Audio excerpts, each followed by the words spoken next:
नमस्कार, मी D S Lokhande Patil. चालू वार्तामध्ये आपलं सर्वांचं मनापासून स्वागत आहे. विक्रोळी भांडूपमध्ये प्रचार शिगेला पोहोचलेला आहे.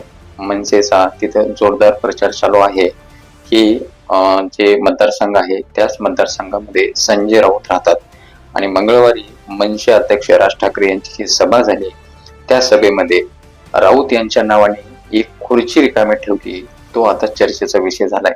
त्यामागचं असं होतं की जे सरचिटणीस आहेत मनसेचे चव्हाण यांनी राऊत यांच्यावरती टीका केली होती की राऊत यांना राजकीय लोकांना किंवा राजकीय लोकांवरती टीका करताना कशा पद्धतीने बोलला पाहिजे ह्यावरती चव्हाण यांनी भाष्य केलं होतं आणि त्यामुळे त्यांनी राज ठाकरे यांच्या सभेचं आमंत्रणही दिलं होतं की तुम्ही सभेला या आणि कसं बोललं पाहिजे हे शिका, हे त्यांनी अगोदरच सांगितलं होतं. त्यामुळे त्यांच्या नावाची एक खुर्ची तिथे रिकामी ठेवली होती आणि आता ती चर्चेचा विषय बनते आणि त्यावरती प्रतिउत्तर संजय राऊत यांनी दिलेलं आहे आणि ते प्रतिउत्तर देत असं म्हटलेलं आहे की आम्हाला मराठी भाषा किंवा शिकवण्याचा प्रयत्न करू नका आणि राज ठाकरे यांनी आपले भाषण ही चेक करावे ते कोणत्या पद्धतीने किंवा कोणत्या भाषेमध्ये बोलतात.